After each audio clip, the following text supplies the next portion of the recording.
안녕하세요. 정보가 세상을 바꾼다의 인포뱅크입니다. 이번에 전해드릴 내용은 미국 ITC 한국산 타이어 반덤핑 판정, 한국 타이어업계 고난의 3중고 반덤핑 고무값 상승 물류난까지. 여러분의 구독, 좋아요 한 번씩 눌러주시고 이야기를 시작을 해보겠습니다. 먼저 알아볼 내용은 미국 ITC에서 미국 타이어 피해는 아시아산 타이어 탓이라고 얘기를 하면서 한국산 타이어의 반덤핑 결정을 내린 것입니다. 특별히 이 내용에 대해서 따로 떨어뜨려서 얘기한 내용은 지금 3중고를 겪고 있는 타이어 업계, 특별히 반덤핑, 그리고 물류대란, 고무값 상승, 이 세 가지가 있는데 지금 반덤핑 문제가 조금 중요하기 때문에 이 내용을 따로 떨어뜨려서 지금 얘기를 해드릴게요. 지금 ITC입니다. United States International Trade Commission. 이 ITC에서 결정문이 나왔는데 passenger vehicle and light truck tire from Korea, Taiwan, and Thailand, and subsidized passenger vehicle and light truck tires from Vietnam. Injure U.S. industry says U.S. ITC. 이렇게 나왔어요. 여기서 우리가 눈여겨봐야 될 나라, 코리아, 타이완, 타일랜드, 그리고 베트남입니다. 이 네 개 나라에 대해서 지금 ITC가 결정을 했는데 여기 한국산 타이어는 지금 반덤핑 결정을 받았다라는 내용입니다. 더 자세히 들어가 볼게요. 지금 한국산 타이어가 미국 ITC에서 덤핑 판정을 받았습니다. 주요 외신에 의하면 미국 국제무역위원회가 23일 날 한국산 승용차와 경트럭 타이어의 덤핑 판매로 미국 산업에 피해가 있다라는 최종 판정을 내렸다고 보도를 하고 있어요. ITC는 한국과 함께 대만, 한국이죠, 대만이죠, 태국, 베트남산 승용차 및 경트럭 타이어예요. 여기서 중요한 것은 승용차, 경트럭이 아니라 타이어에 대해서 미국 산업에 피해를 줬다고 판정을 내린 것입니다. 그래서 이번 ITC의 결정에 따라서 미 상무부도 한국, 대만, 태국산 타이어 수입에 대해서는 반덤핑 관세를, 베트남산 타이어에 대해서는 상계 관세 명령을 내릴 것으로 지금 예정이 되고 있어요. 특별히 이 상계 관세 같은 경우는 환율 문제 때문에 상계 관세를 내리고 이것은 첫 결정으로 알려지고 있습니다. 미국의 반덤핑 관세 부과 명령은 상무부의 최종 판단, 그리고 ITC의 산업피해 최종 판단을 거쳐서 지금 이루어지는데 상무부는 이미 최종 판단이 내려졌어요. 그러면 한국 타이어 업계의 대응은 어떻게 할까입니다. 이번 ITC의 결정으로 직격탄을 맞은 한국 타이어 업계는 이번 결정으로 해외 공장 증설이라든지 타이어의 다변화 및 가격 포트폴리오의 변화 등으로 대응할 계획입니다. 이 내용에 대해서는 제가 나중에 또 설명을 해드릴게요.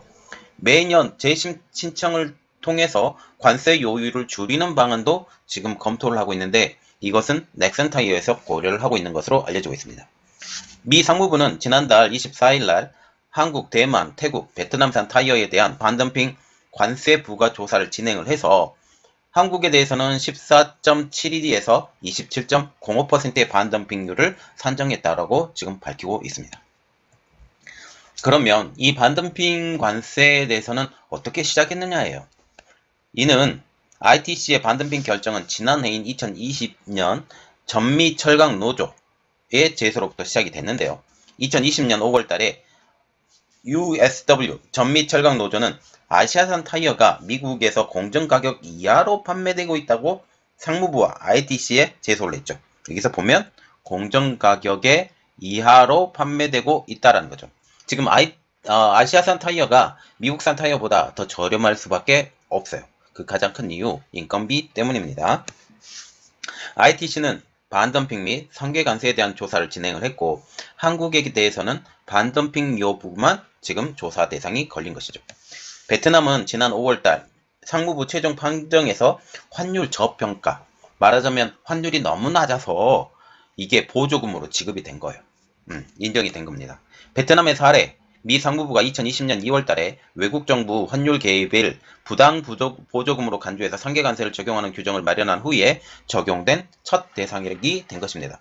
이것이 굉장히 중요한 이유는 이제 미국에 들어가는 물품이 환율이 낮아서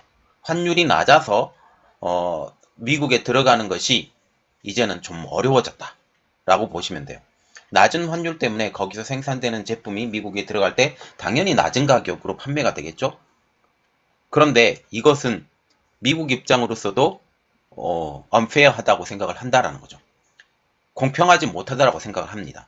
그래서 지금 2020년 2월 달에 환율에 개입을 하면 이것이 문제가 된다.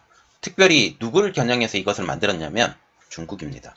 중국을 겨냥해서 했는데 이번에 베트남이 대표 투자로 걸린 것이에요. 그러면 다른 나라들도 이것에 대해서 이제는 고려를 하겠다라고 지금 선전포고를 하게 된 것이죠.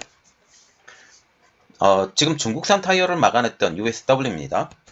USW에 따르면 미국은 2020년 한국과 대만 등 4개국에서 44억 달러, 약 5조 원어치의 타이어를 수입했으며 2017년 이후로 수입이 20% 증가, 그리고 2019년도에는 8,530만 개의 타이어를 수입했다라고 지금 말을 하고 있어요. USW의 이번 제소는 2015년도에 중국산 타이어를 제소해서 수입량을 절반가량 줄이는 학습 효과를 지금 보고 있습니다. USW는 미국 오하이오와 아칸소, 노스캐롤라이나, 캔사스, 인디아나 등지의 미쉐린, 구디어, 쿠퍼 등의 공장의 노동자들로 지금 소속이 되어 있는 상황입니다. 자, 그래서 이번에 제소를 보면 2015년도에 중국산 타이어를 이러한 방식으로 막아냈었던 것, 특별히 이렇게 해서 수입량의 절반을 줄였었던 이 학습 효과가 다시 한번 아시아산 타이어, 한국, 대만, 그리고 베트남, 태국 이 4개 회사에 대해서 제소를 하게 된 것입니다. 자, 이번에 볼 내용은 타이어 업계가 고난의 삼중고를 겪고 있다고 하는데 이미 미국 반덤핑 관세에 대해서는 이야기를 했어요. 이제 남은 내용은 고무값 상승, 물류난입니다. 그래서 이 두 가지 내용을 좀 깊게 들어가면서 여러분들하고 얘기를 나눠드릴게요. 지금 보시면 그림을 하나 올려드렸는데 국내 타이어 3사 미국 수출 규모입니다. 2019년도에 거의 최고점을 찍었고 내려오고 있죠. 2019년도에 지금 타이어 반덤핑 관세에 대해서 제소를 했고 작년과 같은 경우는 코로나 사태가 걸려서 약간 떨어진 것이죠. 올해 다시 회복을 하고 있었는데 이 회복을 하고 있었던 이 시기에 반덤핑 관세가 딱 걸렸어요. 그리고 고무값 상승과 물류난도 겪었죠. 그 옆에 보이는 그림 1년 새 68%나 급등한 천연 고무 가격, 이게 킬로그램당 N 표시로 지금 나와 있는데 지금 2020년 6월 24일만 봐도 1kg당 141.2엔입니다. 그런데 지금 6월 24일 기준 238.3엔입니다. 거의 한 80% 이상 올랐죠. 그래서 지금 주제입니다. 삼중고를 겪고 있는 한국 타이어 업계. 국내 타이어 업계는 지금 물류대란, 원자재 가격 급등, 미국의 반덤핑 관세, 이 세 가지 삼중고를 겪고 있습니다. 이렇듯 비용 부담이 크게 늘면서 제품 가격 인상 등의 대응으로 전략에 나서고 있죠. 24일 날 미국 ITC에 의해서 한국의 타이어는 반덤핑 관세를 맞았습니다. 이번 반덤핑 관세는 가뜩이나 수익성 악화에 시달리고 있는 타이어 업계에 치명적인 한방으로 지금 보이고 있다는 거죠. 이미 물류대란과 원자재 급등의 영향을 받고 있었던 상황이기 때문입니다. 그래서 먼저 봐야 될 것은 물류대란이에요. 물류대란으로 멈춰버린 공장에 대해서 알아봐야 되는데요. 한국타이어는 24일부터 26일까지 3일간 대전공장, 금산공장의 생산을 중단했습니다. 물류대란 때문이었죠. 즉 수출을 하려고 해도 배를 구하지 못해서 공장을 멈추는 초유의 사태가 벌어진 것입니다. 이번 중단으로 한국타이어는 40만 개의 타이어의 생산에 차질을 빚게 되었는데요. 한국타이어가 두 공장의 가동 중단은 이번이 처음이 아닙니다. 6월 10일과 12일에도 같은 이유로 공장 문을 닫았습니다. 6월 들어 두 번이나 동일한 이유로 공장 문을 닫은 것이죠. 이번 두 번의 공장 중단으로 누적 생산 차질 80만 개, 각각 40만 개씩 80만 개로 지금 추산이 되고 있어요. 업계 관계자는 24시간 공장을 돌리는 게 낫지 멈추면 막대한 손실이 발생한다라고 하면서 화물 대란이 얼마나 심각한지를 보여주는 사례라고 지금 얘기를 하고 있습니다. 웬만하면 공장을 안 돌리는 일은 없어요. 아예 안 돌리는 일은 없고 생산량을 조금 줄이는 방식으로 이렇게 만드는데 지금 얼마나 다급하면 공장의 문을 닫아버리게 된 것이죠. 지금 금호 타이어와 넥슨 타이어도 선복 부족을 지금 눈여겨보고 있죠. 지금 선사들이 배송을 해주고 싶어도 배송을 못 해줘요. 꽉꽉 찼거든요.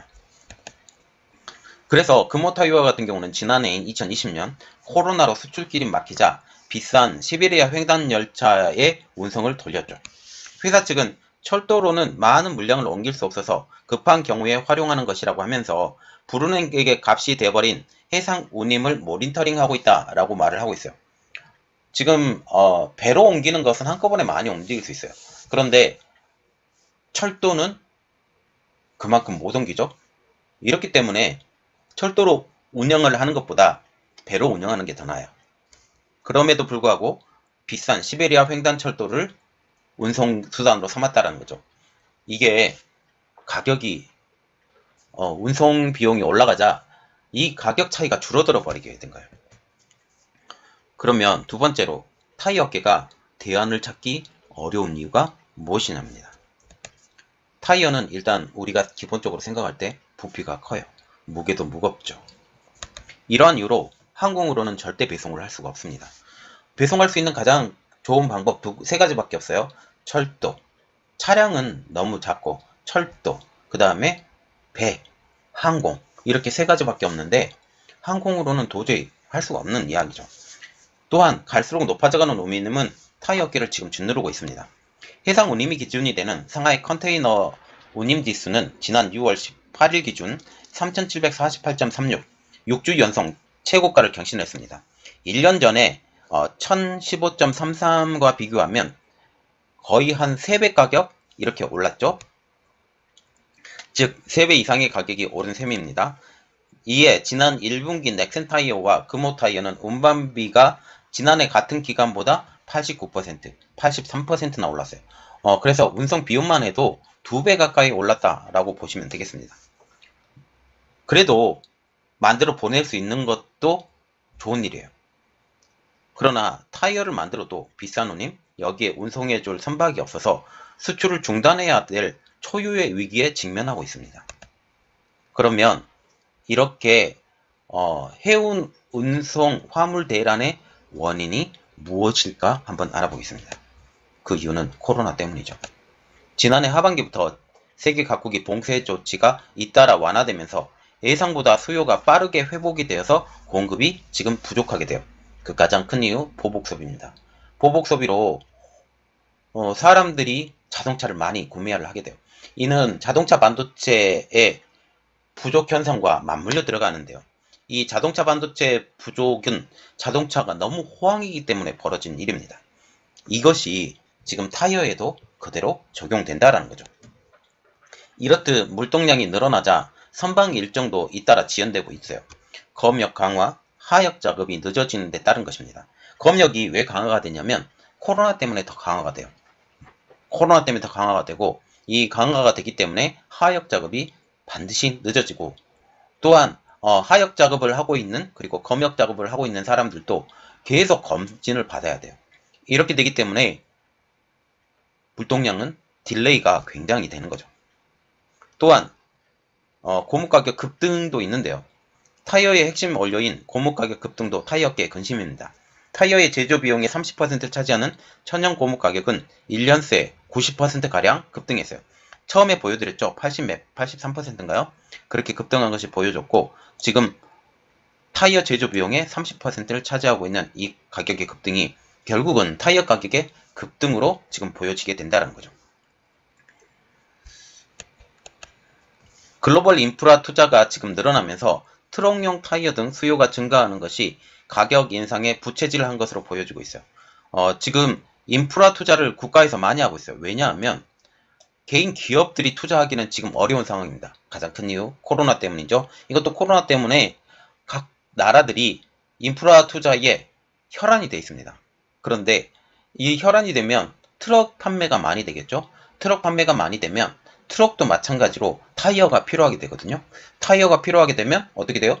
트럭용 타이어가 부족 현상까지 벌어지게 돼서 이것에 들어가는 고무의 가격까지 상승을 부추기죠. 특히 트럭용 타이어 같은 경우는 일반 타이어보다 고무의 사용량이 훨씬 더 많은 것입니다. 그래서 이 세 가지 문제 때문에 업계는 어떻게 대응하느냐라는 거죠. 첫 번째, 반덤핑 관세 문제입니다. 반덤핑 관세에 적용이 되지 않는 공장을 활용을 하면서 미국 현지의 투자를 늘리려고 하고 있습니다. 한국타이어는 오늘 2022년까지 미국 테너시 공장을 증설을 해서 연간 생산량을 550만 개에서 약 1100만 개, 2배가량 확대할 계획입니다. 그리고 인도네시아, 헝가리 등 해외 공장의 미국 수출량도 확대할 계획이죠. 금호타이어 역시 미국 조지아 공장 증설을 위해서 약 250억 원을 투입하기로 하고 있습니다. 베트남 공장을 증설해서 국내 생산 물량 일부를 이전하기로 했죠.